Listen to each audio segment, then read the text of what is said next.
Look at a telephone from a century ago and compare it to the smartphone in your pocket today.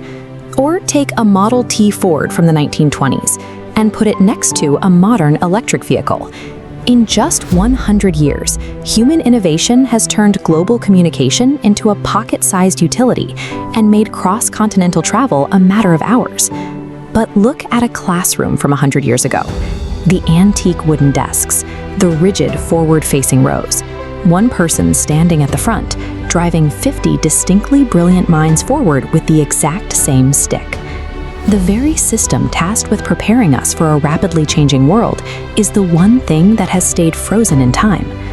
Because we are still using this archaic setup, we face a massive disconnect between what schools teach and what the modern economy actually requires.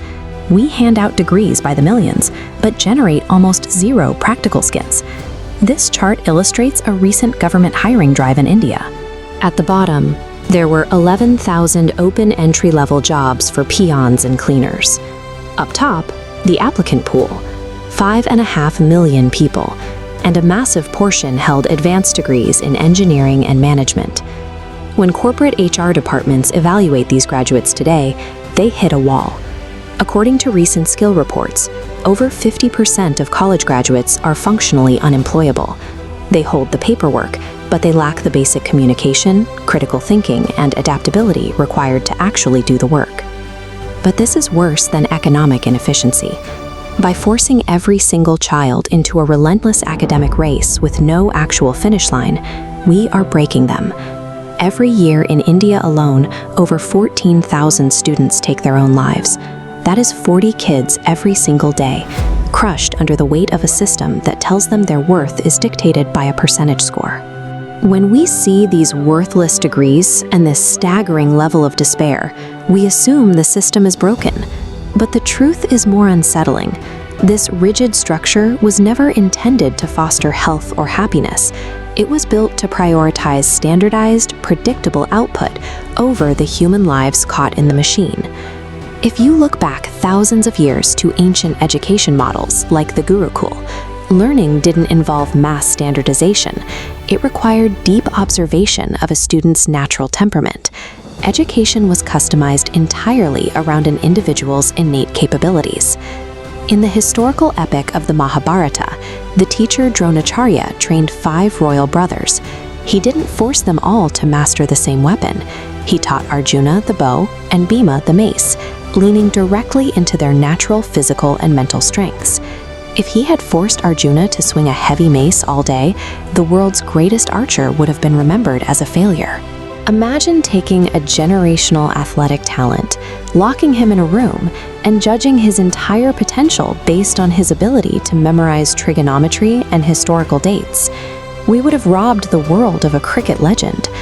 Or imagine taking a voice that would captivate 1 billion people and telling her she was worthless because she couldn't balance a chemistry equation. When you judge a fish by its ability to climb a tree, it will spend its entire life believing it is stupid. By testing diverse, vibrant minds against a single standardized metric, we actively destroy individual genius and breed a lifelong sense of insecurity. The shift from customized learning to mass standardization was highly deliberate. In 1835, a British politician named Lord Macaulay proposed a plan to Parliament to dismantle the native educational frameworks in India. His goal was never to enlighten, it was to build a machine. He designed a rigid, factory-style model intended to mass-produce submissive, obedient clerks who would manage the day-to-day operations of the British Empire without ever possessing the critical thought required to question authority. The colonizers left, but their machinery stayed. Today, this century-old mechanism still operates exactly like an industrial conveyor belt. It takes incredibly distinct, highly creative children and systematically stamps identical labels and uniform expectations onto all of them. We adopted a grading structure that dictates if you score a 95% on a memory test, you are brilliant, and if you score a 40%, you belong in the garbage. This filter is incredibly hostile to deep, unconventional brilliance. One of history's greatest mathematical minds actually failed his college exams because he couldn't force himself to care about subjects outside of mathematics. Under today's strict corporate screening, he wouldn't even land an interview. So when tech companies and HR departments complain about a lack of talent, they are looking at the direct output of Macaulay's design. We are perfectly succeeding at generating millions of obedient clerks, armed with laptops instead of ledgers, who lack the problem-solving skills to navigate the modern world. Survival requires a shift in our collective mindset, abandoning the outdated reliance on a degree in favor of a skill-first approach. First, we have to eliminate rote memorization. Our classrooms must stop treating education as a memory test and start focusing on concept-based learning and real-world problem-solving. Look at this chart. We send teenagers into adulthood without teaching them the fundamental mechanics of wealth. Every student must graduate knowing the difference between buying a depreciating asset on credit, shown plunging on the left, and the exponential power of compounding interest, shown rising on the right. Third, we have to embed future-proof skills directly into the curriculum. We need mandatory classes on coding, artificial intelligence, and digital marketing. We must teach entrepreneurship early, training children to take calculated risks so they have the tools to build their own ventures, rather than waiting for a seat at someone else's table. Fourth, we must invest heavily in our educators. Teachers are the backbone of any real change, and they cannot be expected to guide students into a highly technical future while being forced to rely on outdated 19th century instructional methods.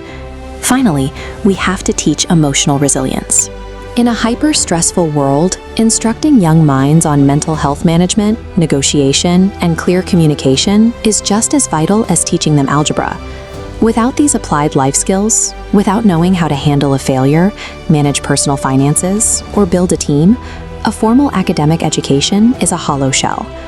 The moment we as a society decide to value a child's character, practical skills, and unique creativity more than a standardized piece of paper is the moment this 200-year-old colonial trap will finally shatter.